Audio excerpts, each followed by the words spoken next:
What's up, guys? Orcus here, and today we got another video. Today we're going to be going over the 2025 driver, review, I guess, I kind of did a similar video on this already. Like, I did the 2025, season review, rewind, whatever you want to call it, just as a season. So that's, going over all the races and stuff and, how good of a season it was, or I guess, year. I don't know why I call it season, but, kind of, I mean, it is a season, you could say. I don't know. But we're going to be going over the drivers themselves now, because I was more talking about the racing in the last video. But this is specifically for the drivers this year. We're going to be going over their wins, if they had any, top fives, top tens, DNFs I could go over as well. So yeah, with that being said, let's get into it. And I could also do laps led, but only make it for a few of them, I guess. What ones that are notable. But yeah, with that being said, let's get into it. And I'm only doing full-time drivers, not part-time. And I'm going to start from the worst to the best. So this is by standings, who performed the best in the standings. And obviously, this is from NASCAR themselves, the actual standings on their page. So it's not the actual points and stuff, regular season or full season points. It counts playoffs and stuff. So Shane Van Gisbergen, he would be lower than where he is if not for his wins and making the playoffs and stuff. But I'm going to count it, in terms of this playoff format that we're in. I'm going to count it. So, but I'll probably let you know that they would have probably been worse than where they are if not for getting into the playoffs. So anyway, let's get into it. So in last place in the standings, we have Cody Ware, and this wouldn't matter for any driver. There's no driver even that made the playoffs that would be below Cody Ware. I can't remember where the lowest. I think Austin Dillon would be the lowest in terms of points for people that made the playoffs. So yeah, we'll get into that though. But Cody Ware, just it's Cody Ware. 0 top fives, top tens, obviously no wins. 11 DNFs, which I'm pretty sure led the series, and led 32 laps, which is actually more than a lot of other people will get to. But we saw it was mostly Daytona that he led a ton of laps at. If not for Daytona and super speedways, he probably would have led 0 laps, but hey, he led laps a lot more than some other people. So, I mean, still finished last though. So, I mean, it's Rick Ware. You can blame it on the Rick Ware, which is arguably the worst team in the series. But it's also Cody Ware, who's also kind of, just not a great driver, I would say. So, makes sense. 35th, this is a hard one. Riley Herbst, 2311 car. I wonder, if he had equal equipment as, Tyler Reddick and Bubba Wallace. Because, how we see, part-time, cars come in, when we see Jimmy Johnson race with Legacy, a third RCR car, a fourth Trackhouse car we've seen. And I just feel like those cars aren't prepared as well as, the main cars. And I know this looks bad because literally Ryan Preece was in a third car for the first time this year at RFK, and he performed fine. But I wonder if 2311 just didn't, make Riley Herbst's car equal to the other two cars. But either way, Riley Herbst just had a bad season. Obviously 0 wins, up until the playoff drivers, obviously no one new got any wins in the playoffs, so we don't have to worry about that. I'll let you know. But from 0, I think there's only 16 drivers that got wins there was only 15 or 14 drivers that got wins this year, which is still not bad. But Riley Herbst obviously didn't get wins, but 0 top fives or top tens. I'm pretty sure if you go into it, Cody Ware actually had a higher high finish than Riley Herbst did. I'm pretty sure Cody Ware had a higher finish than Riley Herbst did for his best race, which is actually crazy. So, yeah, just not a good season for Riley Herbst. 6 DNFs, which isn't, absolutely terrible, but just did not have the finishes. I think led the least amount of laps out of anyone. Says he led only 2 laps, which I don't think there's anyone lower than that. So, yeah, just not a great year for Riley Herbst. I'm wondering, I wonder if I can make excuses for him because of, like, the car or something. Like, I don't know, but, like, I feel like Tyler Reddick and Bubba Wallace obviously both made the playoffs, have really good cars, but I just wonder if Riley Herbst's 2311 cars prepared the same as those two, because there's just no way that a 2311 car could have finished this much worse than his other 2 teammates. You'd have to be insane levels of bad, I feel like, for that to happen. So if Riley Herbst doesn't improve by a lot next year, I would say it's the car, to be honest, because it just does not look right. So, yeah, just not a great year for Herbst. But then we'll get to 34th, which is shockingly Noah Gragson. Just not a great year. He does improve in stats, did get a top 5, had 3 top 10s, 8 DNFs, though. Definitely not great. Just a bad year for Noah Gragson. Really sucks. Only led 7 laps as well. Just really bad for Noah Gragson. Wish he could have done better this year. Really, actually, remarkably worse than his teammates as well. Like, I'll get to him, but he finished like more than 5 positions lower than his next teammate, which is actually crazy. So, just unfortunate year for Gragson. Hopefully, he can get better next year. Ty Dillon is next. Only had 1 top 10. But he made a splash in the TNT bracket challenge. Actually got second and was playing against Ty Gibbs for the championship for that. Obviously lost, but that was something kind of fun he did. But still, it wasn't a great year for him. 33rd, obviously. Only 3 DNFs, which is kind of nice. But yeah, just not a great year. But I don't think really anyone expected anything different. Cole Custer in the newly formed Haas Factory team gets 32nd, 2 top 5s, 3 top 10s. He had flashes of decency, but especially on the super speedways. But other than that, not great. I remember that he did good on some like road courses as well. I think some other tracks, but it's Haas Factory team, 1-man Cup series, obviously. We know Stewart Haas was a dying organization in their last years, and, going from 4 cars to 1 with probably the same equipment, probably didn't make much improvements. Not a shocker to why he's here. 31, you got Justin Haley, who's obviously not going to be in the Cup Series anymore. Just not a great year for him, but he did lose his crew chief 9 weeks into the season. Managed to get 1 top 5, 2 top 10s, only 3 DNFs. But hey, it wasn't enough, Got kicked out of his ride, obviously. Going to the Ram trucks for Colleague, though. Obviously, we know he's had ties with Colleague in the past, so going back to Colleague in the truck series should be nice for him. I hope he does better in that series, hopefully. I know he has good talent. He's, perhaps he's just not ready. Maybe just not a Cup Series driver, but he definitely could thrive in the Truck Series. Then 30th, shockingly, Ricky Stenhouse Jr., someone who made the playoffs last year and has run decently in the past, but 30th is kind of crazy considering, he has run better than this in the past. Like, this is kind of a bad drop-off for him. Only 1 top 5, 3 top 10s. Only led 8 laps this year, which is kind of crazy because you would expect him to lead a decent amount of laps on super speedways, but just didn't really happen. Like, he was just off this year. Obviously, they did lose sponsorship. They used to have Kroger on board with them last year and years before that. So maybe that's the issue. They just lost a lot of funding for their cars. Maybe that's why he fell off so much. But yeah, kind of sad. Because, he's definitely been better than this, so it's kind of sad to see him drop off this much. Hopefully they can make improvements next year. But, yeah, kind of sad to see him drop this low. And I know he can do better than that, so, yeah.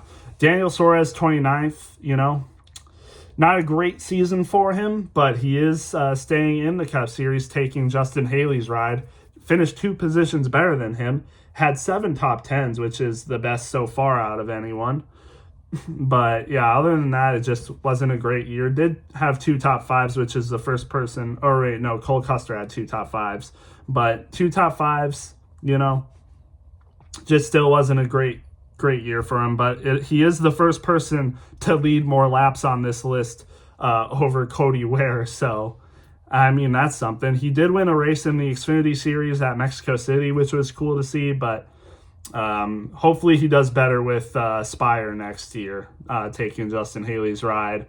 But considering he's in Trackhouse equipment, which is definitely better than, well, maybe not definitely better than Spire equipment. I would say it's better than Spire equipment for sure. But to finish 29th under 2 other Spire cars in Trackhouse equipment, definitely concerning. I wonder how much better he's going to do next year in Spire equipment. But we'll just have to wait and see. And then in 28th and 27th, I'm going to put them 2 together because they're teammates. 28th is Zane Smith and 27th is Todd Gilliland. And honestly, if you look at their stats, they are very similar. Both had 1 top 5. Both of them had 5 top 10s. Except Zane Smith had more DNFs at 5, and Todd only had 2, which is actually pretty good. And then, let's see, they both basically led the similar amount of laps. Todd led 23 and Zane led 22. So both very similar. Against Front Row Motorsports, we know that they're not as good as some other organizations, but I mean, Todd Gilliland finished 20-something, like in the early 20s, like 21st or something last year. So he kind of took a deep drop off here a little bit, which is a little disappointing, but it's also Front Row Motorsports. I don't think really anyone expects them to win, even with, it's crazy. All of them are rising stars. Like, Todd Gilliland's young, Zane Smith's young, Noah Gragson is newer in the Cup Series. I'm pretty sure, Noah Gragson's, the oldest out of all 3 of them, which is crazy. It might be Todd Gilliland, actually, I'm not sure, but still, to see them this low, it's kind of sad, but don't really expect too much from Front Row. Hopefully they can make improvements. Then 26, AJ Allmendinger. This one's disappointing because I think he could have done way better. But the last races of the season were very bad for him. Ended up having 8 DNFs on the season, and a lot of those came in the last races of the season. Had 2 top 5s, 7 top 10s, which, it's whatever. But it's kind of sad, because there was a ton of road course races this year, which we all expect Allmendinger to run good at. But I don't know if it's him or if it's Kaulig equipment, but it just was not great this year for him. So that's unfortunate. Hopefully he improves next year. Eric Jones and John Hunter Nemechek go 24th and 25th together. Definitely some improvements from Legacy Motor Club this year. And they were running good. A lot of races they ran really well at. I mean, Eric Jones had 4 top 5s. Nemechek had 2 top 5s. Then Eric Jones had 5 top 10s. And Nemechek had 8 top 10s. Really good stuff for them. Kept the DNFs relatively low. Nemechek with 3. Eric at 5. John Hunter Nemechek led 37 laps. Eric Jones not as much, but definitely improvements from last year. John Hunter Nemechek, I think, finished 3rd or 2nd to last last year, and ends up 25th this year. And it was definitely a little bit of an improvement for Eric Jones as well. So, and you could see it just on the eye test, they were definitely better cars this year. So hopefully they can continue to make improvements. And then we got 2 more teammates in 22nd and 23rd. Michael McDowell, 22nd, and Hocevar, 23rd. And, I think Hocevar, even though he's under McDowell, I think he showed the most promise this year. McDowell at road courses was definitely pretty good. But look at the laps led. We go from, I think Nemechek is the highest at this point, or no, Allmendinger is the highest at this point at 42. And then once you get to Carson Hocevar, 122 laps led for Carson Hocevar, which is definitely a lot more than the people under him. And McDowell also has 96 at this point. So we're getting to a lot of people that have more laps led. Hocevar only had 2 top 5s, had 9 top 10s though, which I think is the most out of anyone so far as well. So really good for him. McDowell had 6. Hocevar did also have 8 DNFs though. and McDowell only had 2, which is probably how McDowell got higher than him in the point standings. But Hocevar definitely showed promise this year. If you guys been watching the Rising documentary, following Hocevar, so close at Atlanta in that three wide finish. Then Michigan, he was running really well. Then just had issues at Charlotte, the Coca-Cola 600. He was running well and just ended up bad for him. And then there's also a lot of other races where he showed promise. So the future's bright for Hocevar. I think people can see that. So hopefully he can continue to make improvements going into next year. I would love to see that. And same for McDowell, who's a veteran. Hopefully he can continue to teach Hocevar things, perhaps. But yeah, good seasons overall for them. But man, also kind of disappointed because I feel like both of them could have gotten wins at some point. With McDowell possibly out of road course, and Hocevar obviously have those chances too. But yeah, and then 21st, man. Kyle Busch, yikes, man.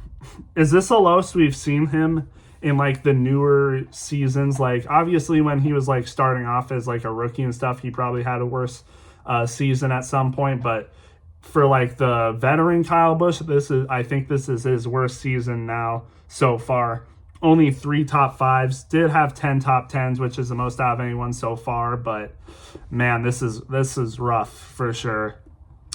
Yeah, I mean, hopefully it gets better. Led 88 laps. No, I don't really know. Only 2 DNFs though, which is pretty good for him. I feel like he definitely had more last year, but still, the finishes just weren't good this year. RCR equipment, obviously isn't as good as some other teams, but man, I just also think he hasn't figured out the next gen era. And someone else who also I feel like hasn't figured out the next gen era compared to some other people, Brad Keselowski finishes 20th. Granted, he did have a lot better of a, his first half of the season was a season from hell, like not good at all. But did pick it up, got 6 top 5s, 13 top 10s, led 222 laps, was so close to getting the win at Phoenix too. Just like, I don't know why he did that. Just gave it up to Ryan Blaney at the end there. Could have finished the season with a win. Again, just gave it to Ryan Blaney at the end. Not sure what he did there, but he was in contention to win multiple races, that's for sure, like Phoenix, and there was a couple others too. But yeah, the first half of the season was just terrible, but then he did pick it up, so hopefully next season he can just stay consistent for the whole season. But yeah, just not a great start to the season for him. And again, someone I feel just hasn't figured out the next gen car, and perhaps his team just isn't as good as some other teams. But we'll get to his teammates here in a bit. But first, we got to go to Ty Gibbs, man. From making the playoffs last year to finishing 19th in the standings, just not great for Ty Gibbs. Had 5 top 5s, 10 top 10s. Kind of funny there. 4 DNFs, but 304 laps led. He was also close to winning some races like Bristol. Just unfortunate. Couldn't get the first win. And some road courses too. He probably would have had a road course win, I bet, if it weren't for Shane Van Gisbergen. But hey, man, that's just, hopefully we can see improvements from Ty Gibbs next year, because he definitely did not finish as good as any of his other teammates. By far worse than all of his other teammates. So hopefully we see improvements next year. But then back to RFK, we got Ryan Preece and Chris Buescher. Ryan Preece, 18th with 3 top 5s, but 14 top 10s and 133 laps led. Really good stuff for Ryan Preece in his first year at RFK. Really good stuff for him. I expect he'll improve next year as well, along with his teammates. Maybe I wouldn't be surprised if 2 of his teammates make the playoffs next year, and one of them might be him. I could definitely see it. I think he could possibly even get a win next year. It's definitely possible, but this year, I mean, he was close a couple of times for sure. I think his highest was probably a 2nd or 3rd place finish, so good stuff for him, but just, none of them made the playoffs, which is disappointing, but under this format anyway, none of them were top 16, but pretty close. And then, 17th, obviously, Chris Buescher, 5 top 5s, 16 top 10s, pretty good stuff for him, but only led 47 laps, so unfortunate stuff for him. And also, I should point out another reason both of them finished higher than Brad. Brad had 7 DNFs. Like I said, it was a rough start to the season. I feel like a lot of those came earlier in the season. But then, like I said, Chris Buescher only led 47 laps, which is pretty low for someone in the top 20. I mean, he's even lower than like Kyle Busch, Michael McDowell. So that's kind of interesting. But I guess just didn't have the opportunities to lead up front. But hey, still a good season. I hope they can make the playoffs next year if we have that kind of format. But we'll just have to wait and see. Hopefully it rewards points, that would be nice. So yeah. And then we get to 16th. This is the start of playoff drivers for the year. Josh Berry obviously had that win. Other than that, he had 3 top 5s and 8 top 10s. Had 9 DNFs though. Crazy work there. That is a lot of DNFs. I think, tied for the second most, I'm pretty sure. Yeah, there's no one that had 10 DNFs, so it's tied for the second most, which is actually crazy. But he did make the playoffs, got that early win at Las Vegas, was showing speed, just, didn't have it later in the season, and arguably had the worst playoff run out of anyone in the history of NASCAR. I think all of the races he ran in the round of 16 ended up in last place for all of them. Just absolutely wild. But hopefully he can do better than that next year. Maybe he won't get into the playoffs next year, but hopefully he can run a little better, because without that win, I feel like he would be a lot lower in the standings. He'd probably be like under top 20, I would say. So just a little unfortunate how the season kind of unraveled for him. Same with Austin Dillon. He had that win at Richmond, say what you will, but that was a legitimate win for him. Just has Richmond figured out, I guess. But everywhere else, not so much, because he only had one top 5, 5 top 10s, led 119 laps, and basically all of that came at Richmond. So, well, actually, maybe it didn't. I can't remember if he led a ton of laps at Richmond or if he kind of just led kind of the final laps. But still, just, he got that win, but other than that, it really wasn't that great of a season. Probably would have finished like around 25th, I would say. So, yeah. And then Austin Cindric ended up, in the playoffs as well. 14th, had that win. But other than that, it really wasn't that great either. Like, similar results to Austin Dillon, to be honest. Only 2 top 5s, 5 top 10s. Like, for a Penske driver, that's just not great, Just not great. So he could be on the hot seat if he doesn't perform again next year. I wouldn't be surprised. Like, without this playoff format, he'd be getting wins like this, but I feel like he'd be on the hot seat because this is a Penske car after all, and Penske is definitely supposed to run better than this. So, yeah, definitely not great year for him, but hey, he made the playoffs again, won at Talladega. He is a good super speedway racer. All of Penske seems to be. But other than that, just, not great. Alex Bowman didn't have a win this year, but ended up in the playoffs. Had 16 top 10s, which is definitely good. 6 top 5s, only 4 DNFs, which isn't terrible. But, man, there was a stretch in this season where Alex Bowman was not looking good at all. And I think even later, in the playoffs, once he was eliminated, he got eliminated in the round of 16. That is not great for a Hendrick driver. We barely ever see that for Hendrick. I mean, we saw Chase Elliott not make the playoffs in 2023, but that's because he had an injury and then also has suspension. But, yeah, that's just, not great, for Alex Bowman getting eliminated in the round of 16 like that and barely made the round of 16. He got lucky that no one else won the season finale. He got lucky that no one new won the season finale at Daytona. Ryan Blaney kind of stole the win from like Cole Custer, Haley, and Suarez. But without that, he would have not been in the playoffs, which you can argue deserved or undeserved. Still, you're a Hendrick driver. You should have gotten a win. You should have been locked into the playoffs, Yeah, just not a good look, honestly. And he also, out of the 2 drivers that made it in on points, he was under the other person that made it in on points. So, yeah, just not great.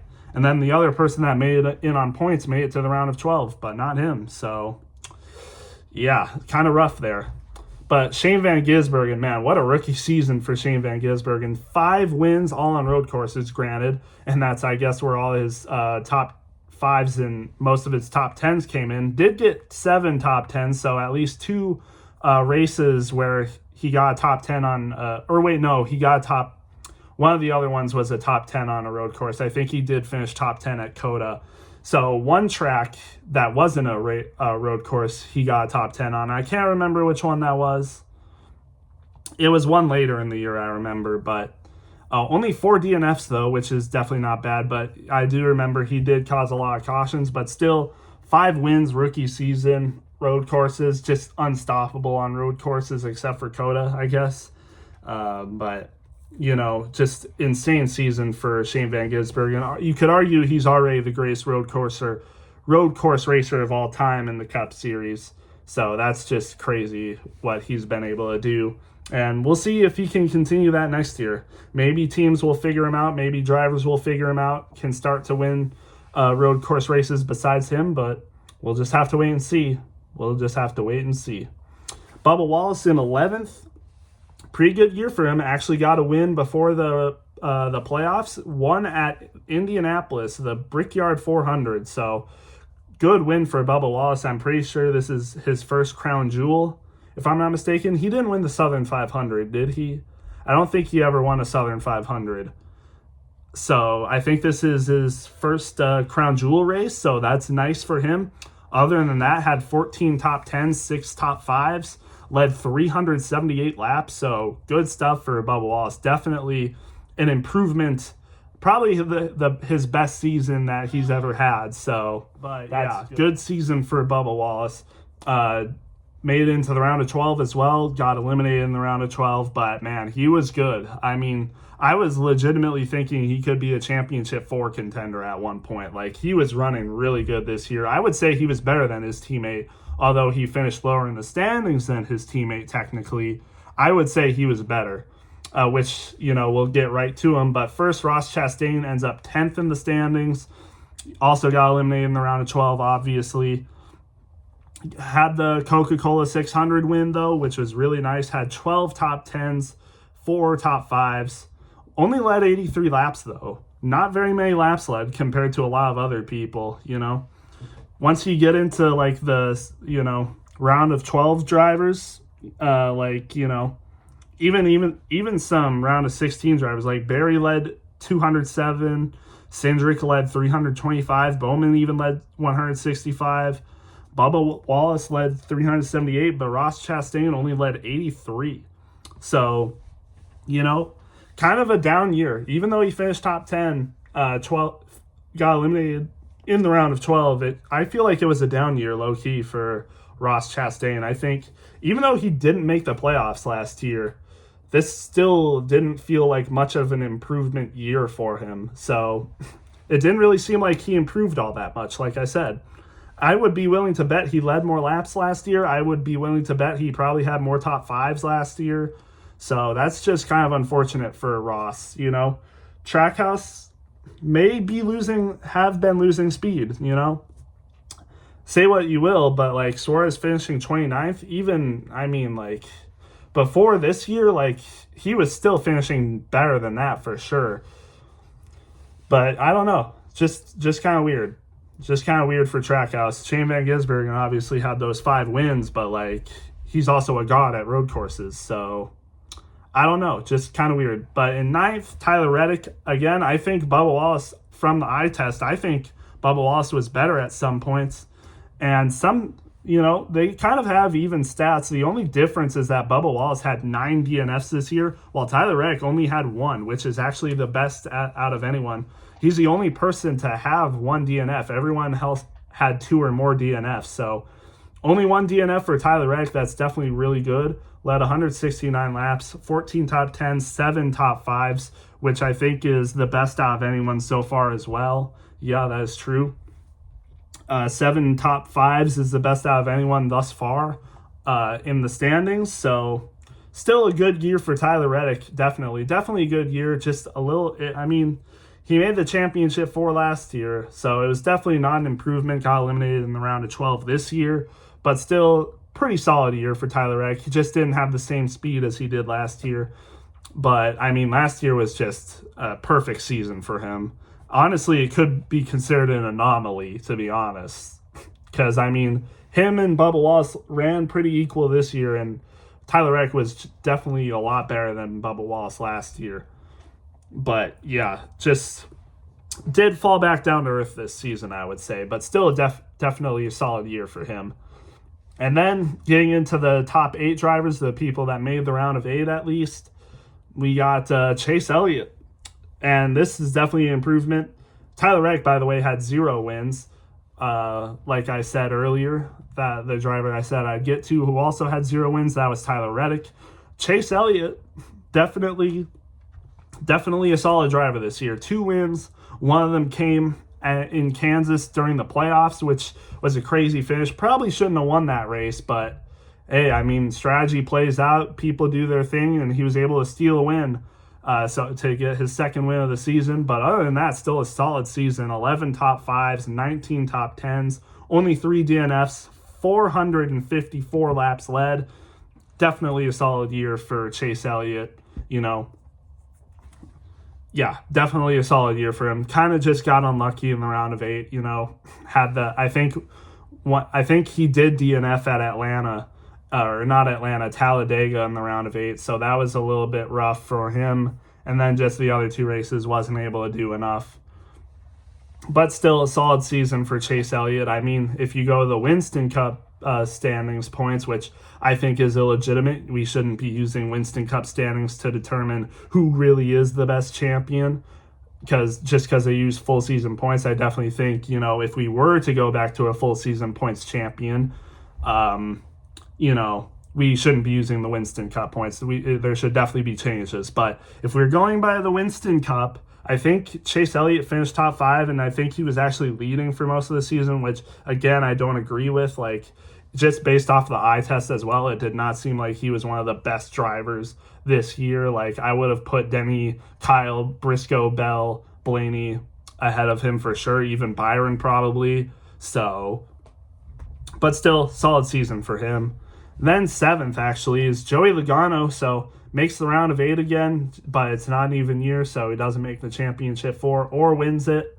But still not a terrible season for him. Did get a win, but 7 top 5s, which is the lowest out of anyone in the round of 8 by a lot, actually, which is 4 top 5s lower than the next people, which would have been Byron and Elliott, who both, spoilers for Byron, but both had 11 top 5s, and Joey only had 7, so... But and then also 13 top 10s, which is 3 top 10s lower than the next person. But still, I mean, led 577 laps though, definitely not bad. Only 4 DNFs, also not bad. So still a solid season for Joey Logano. Just maybe not as good as some of the people ahead of him, and probably not as good as like Chase Elliott, you know. Actually has similar stats, more closely to Tyler Reddick, to be honest. Reddick 7 top 5, same with Joey. Tyler 14 top 10s, same with, well, Joey only had 13, so just around there. But Joey did lead a significantly amount more laps than Reddick, to be fair. So I guess he has that going for him. Probably had more stage points, maybe, but still solid season, but definitely not better than his teammate. Ryan Blaney, who had 4 wins on the season, including the season finale at Phoenix, wasn't actually won by the champion driver, but 4 wins for Ryan Blaney, tied for the 3rd most behind Denny and Shane Van Gisbergen. Also 15 top 5s, really good for him. 19 top 10s as well. And what's crazy about this is that he has 8 DNFs. 8 DNFs for Ryan Blaney, which is, you know, a lot more than a lot of other people in the top 16, actually. Besides Josh Berry and Bubba Wallace, he actually has the second most DNFs for people that made the playoffs. 8 DNFs for Blaney compared to Bubba and Josh that had 9 DNFs. So those DNFs kind of caught up to him, If he wants to win like full season champion, if he wants to, if we go back to full season championships, he's going to have to lessen those DNFs or else he's not going to get there.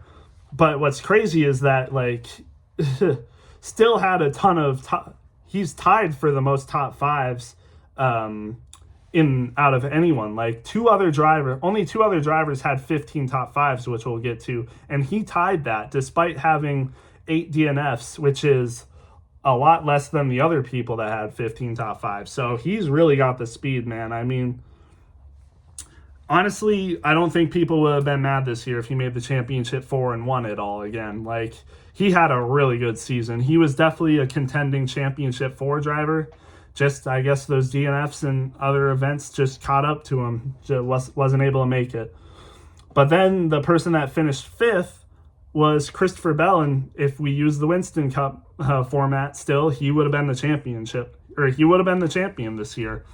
Ended up having 4 wins as well, tied with Blaney for 3rd most, but had 13 top 5s, but 22 top 10s, so which is actually tied for the most top 10s. One other driver had 22 top 10s, but he's tied for the most top 10s. Led 282 laps, which is actually less than anyone else in the top 8 drivers, but still won 4 wins despite only leading 282 laps. But to be fair, one of them was at Atlanta, which is a drafting track. One of them was at a road course, which has significantly less laps than other races. So you can argue that, but and then he kind of took the lead at Bristol in the fall really late and won that race. So, but still, 4 wins, you can't argue with that. 22 top 10s, can't argue with that. Only 3 DNFs, definitely solid. So Christopher Bell was definitely a good driver this year. And again, that's why I don't think we should go back to the Winston Cup. We would definitely need to make changes, because I also don't think Bell was a deserving champion this year. I think there was definitely drivers that were better than him this year, which we'll get to, but still a good season for him nonetheless.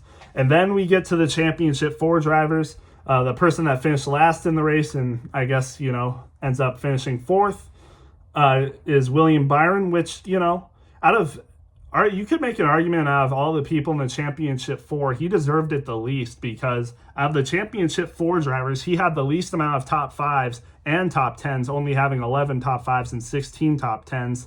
Had 4 DNFs, but he did lead the most laps this year with 1,330, which is crazy. Only one of 3 drivers to lead over 1,000 laps. So still a pretty good season for William Byron nonetheless, even though the top 5s and top 10s are lower than the other people in the championship 4. Still had 3 wins though, which is tied for 4th most, which is shared with 2 other drivers, I think, yeah. So still a good year for William Byron for sure.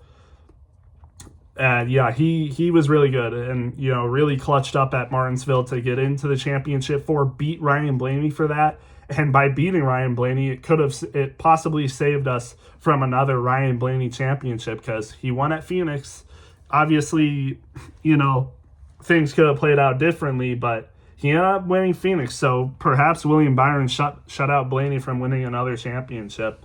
So crazy stuff. And then even in the championship race, he was running good. Like, he was running second, a lot of the day. It was like him versus Denny in the race for most of the time. And then, he was running 3rd, I think, when he blew his tires. So he was having a good run at Phoenix. He could have won it, And I don't think people would have been too mad about it. So close for William Byron, but not enough to win the championship. Chase Briscoe, man, what a season for Chase Briscoe. You know me, I'm a fan of Chase Briscoe. So, you really couldn't ask for much better in his first season at JGR. 15 top 5s, which is tied for the most, along with Blaney and then one other driver that we'll get to. But tied for the most top 15s, also had 19 top 10s, which is tied for second most. Obviously, Christopher Bell had the most, and then Blaney also had 19. So he's tied with Blaney for second most. So that's really good. Also had 3 wins, like I said, led 884 laps, which is actually more than Blaney. Just not as I think was he led the 4th most, I would say. Yeah, he led the 4th most laps in the season, so under Byron and then the 2 people that are actually ahead of him. But still a great year for Chase Briscoe, man. I mean, you really couldn't ask for much better in his first year at JGR, and I can't wait to see what he can do in his second season, because you got to remember, during the first part of the season, he wasn't really amazing. Like he was like right around the cutoff point, like 16th in points or something. And then, once he got that win at Pocono, then he really started to pick it up. Or you could say maybe around Charlotte, he really started to pick it up. But for the first half of the season, it wasn't really great. And then, he just picked up all those races and ended up getting 15 top 5s and 19 top 10s, which is amazing. And then 884 laps. I mean, his Southern 500 win as well was amazing. Led, by far the most laps, almost led the whole dang race. And then won at Talladega as well. I mean, just, yeah.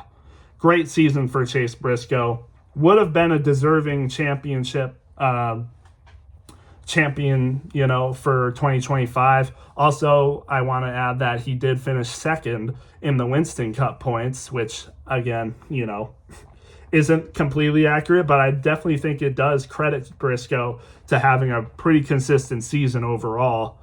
Despite my issues with the Winston Cup format, I think, it does speak to how good he was this year. So that's also really good for him.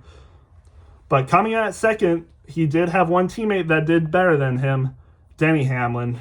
Man, you really just can't talk about this guy without talking about how close he was to finally being the champion for the first time in his career. He was this close. But, man, I think he just has that, he's just unlucky, He's an amazing driver, possibly the best in the series right now. But he just, it's just, man, just so close, but yet so far. But man, he did have the most wins this season, 6 wins on the season. Amazing stuff for him. Had 14 top 5s, which is also really good. Only one lower than the other 3 that were tied for the most. Also, 18 top 10s, which is, I think, the third most third most, because 1, 2, 3 people had 19 and then 2 people had 22. So then he had, 18. Excuse me. But I mean, and also led over 1,000 laps on the year. So man, just so close for him. But yeah, so far. And I know it hurts him. I know it does. But maybe next year he'll, because I think it's next year and then a year after that. And I think the year after 2026, I think 2027 is his supposed retirement year. Maybe it will be next year. I'm not sure. But, man, he still has a lot left in the tank. That's for sure. So, yeah, I mean, hopefully next year or maybe 2027. You never know. But, man. But the championship, the person ranked number 1, Kyle Larson, didn't win the race, but finished third ahead of Denny Hamlin. Had 3 wins on the season, 15 top 5s, 22 top 10s, which is obviously tied for the most in top 5s and tied for the most in top 10s. Led 1,106 laps, which is second most. Only had 2 DNFs. So, I mean, which is tied for second best. Only Reddick had less than 2 DNFs. So, I mean, Larson, he had a good year. And it's crazy that people were saying it felt like a down year for Kyle Larson. Crazy that people were saying that it felt like a down year for Kyle Larson at some points. Because he still had 3 wins, 15 top 5s, and 22 top 10s. Maybe the best driver in the world conversations are back. Obviously the Indy 500 and then the Coca-Cola 600 didn't work out so well for him. And I think people were kind of using that against him to be like, oh, he's not, himself this year. But he still ran amazing this year. Granted, didn't have, as much wins as some other people like Blaney Bell and Denny, but I mean, when you're in the same category for wins as Briscoe and Byron, that's also really good. And again, led over 1,000 laps, had the most top fives and top tens, well, tied with it again, and won the championship. So really, you could say what you want, but Kyle Larson was a deserving champion this year. It just really showed it, and then I guess he just got lucky, Sometimes, NASCAR is really, more so than a lot of other sports, it is a sport of luck, and you need to be lucky in this sport sometimes, and Kyle Larson is a lucky driver, and he benefited from that. That race was Denny's to win the champion, but sometimes it doesn't always work like that, and Larson got it at the end. Regardless of how you feel about the playoff format, under different playoff formats, Hamlin wouldn't have won it anyway. I think Larson was ahead of him in the Winston Cup points. So, I mean, say what you will, but hey, Larson was a deserving championship, arguably more than Denny Hamlin was this year. So, yeah. But, yeah, that's all the drivers, though. I mean, this is a longer video. I had to give them their credit. But let me know what you guys think. Who do you think had really good years? Who do you think had really bad years? Who do you think's going to improve a lot more this next year? I think I might make a video on that. Obviously, I will. I'm going to obviously make my 2026 standings predictions for next year, who's going to make the playoffs and stuff, who might get wins, who might not, who's going to improve a lot. So stay tuned for that. That'll obviously happen. I'll make that video in 2026, not anytime really soon, but it will come out. But yeah, let me know what you guys thought, and I'll see you guys in the next one.